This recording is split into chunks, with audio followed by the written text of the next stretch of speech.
47 যে আকাঙ্ক্ষা ছিল 71-এ হুবহু তাই ছিল, 24-এ সেই আকাঙ্ক্ষার বাস্তবায়নের বিস্ফোরণ ঘটেছিল। 47-এর পরে 23 বছর জাতির আকাঙ্ক্ষা পূরণ হয়নি, 71 পরে 52 বছর সেই আকাঙ্ক্ষা পূরণ হয়নি, এখন 54 অতিক্রম হয়ে গেছে। 24-এ আমাদের যুব সমাজ ছাত্রছাত্রীরা বিশাল কোনো দাবি নিয়ে রাস্তায় নামেনি। তাদের একটি ন্যায্য দাবি, অতি সাধারণ একটা দাবি নিয়ে নেমেছিল, কোটা সংস্কারের আন্দোলন। কিন্তু অতীতের মতো ফ্যাসিবাদী কায়দায় এই আন্দোলনকে দমানোর চেষ্টা করা হয়েছে। জুলাই মাসে আন্দোলন দানা বাঁধে। জুলাই 15 তারিখে আন্দোলন জ্বলে ওঠে। আপনাদের স্মরণ থাকার কথা, 15 তারিখ রাতে ঢাকা বিশ্ববিদ্যালয়ে আমাদের কলেজের টুকরা মেয়েদের উপর যখন হাতুড়ি বাহিনী আঘাত করেছিল, সারা বাংলাদেশ একসাথে জ্বলে উঠেছে।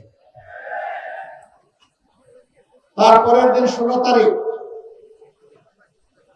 উত্তরবঙ্গের এক সিংহ পুরুষ, আমাদের গর্ব অহংকার, বেগম রোকেয়া বিশ্ববিদ্যালয়ের মেধাবী ছাত্র আবু সাইদ রাস্তায় নেমে বলেছিল, হয় আমার অধিকার দে, না হয় আমাকে একটা গুলি দে। সে ডানা পেতে বলেছিল, বুকের ভিতরে তুমুল ঝড়, বুক পেতেছি, গুলি কর।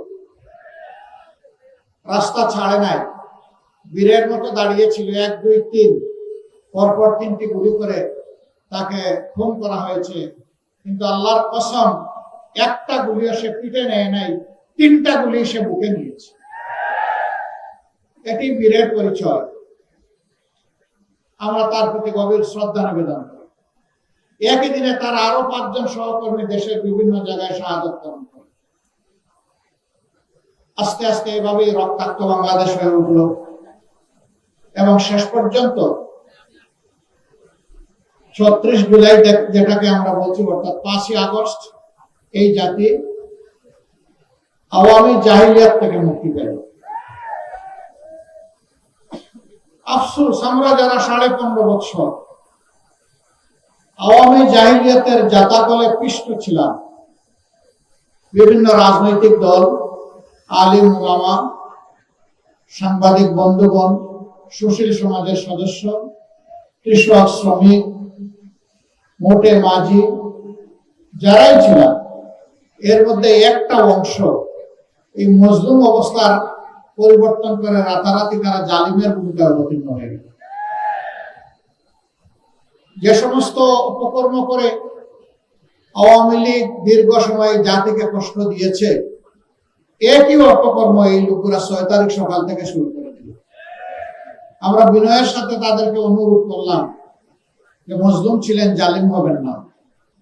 মজলুমের কষ্ট তো বুঝার কথা, এখন মানুষকে কষ্ট দিচ্ছেন কেন? কিন্তু না, আমরা লক্ষ্য করলাম বেপরোয়া গতিতে চাঁদাবাজি, দখলবাজি, মামলাবাজি শুরু হয়ে গেল। এখনো অনেকে বলেন, বড় বড় ব্যবসায়ীরা বলেন, আমরা যাব কোথায়? আমাদেরকে জিম্মি করে আমাদের বিরুদ্ধে মার্ডার মামলা দিয়ে এখন আমাদের কাছ থেকে কোটি কোটি নয়, শত শত কোটি টাকা দাবি করা হচ্ছে। কারা দাবি করছে জানেন? এই 15.5 বছর যারা বাংলাদেশের মাটিতে ছিলেন না, পালিয়ে গিয়ে অন্য কোনো জায়গায় নিরাপদ আশ্রয় গ্রহণ করেছিলেন, ফিরে এসে তারাই সেই মামলা বাণিজ্য করছে।